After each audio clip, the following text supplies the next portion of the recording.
In this video, we're going to talk about the relationship between the neck and the shoulder and why in the clinic, we always treat the neck with the shoulder. We never separate them out. We're doing it in a presentation. Let's get into it.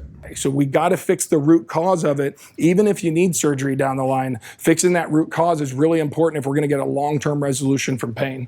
Degenerative disc disease, it's a garbage term. So spondylosis, degenerative disc disease, all of that is just arthritis. So it's just swelling and reactions to swelling, what the bone's doing and what discs are doing to the swelling sitting down in there.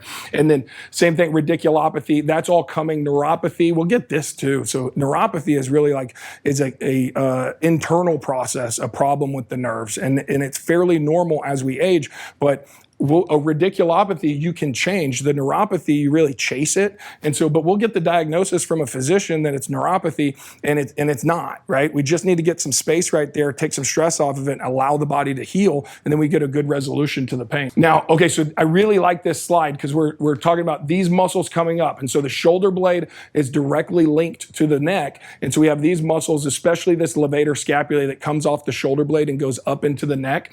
And then you see this right here, those nerves right there, the brachial plexus. That looks beautiful, right? It's like I wish we had that much space right there. Those nerves are right here.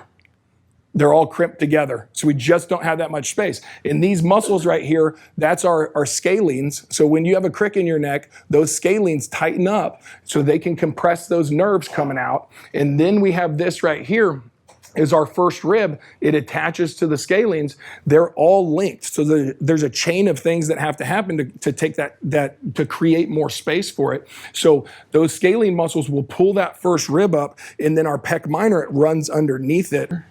So right here, that pec minor is cut away, but you can see these nerves coming out right here.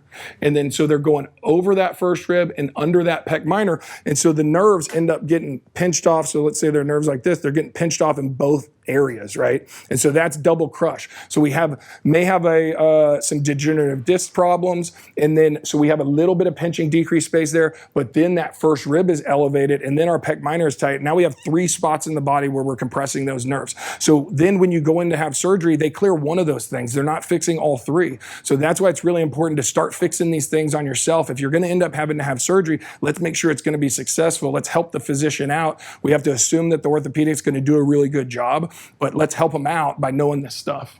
So this right here is, if you have numbness and tingling in these 2 fingers right here, that's your ulnar nerve.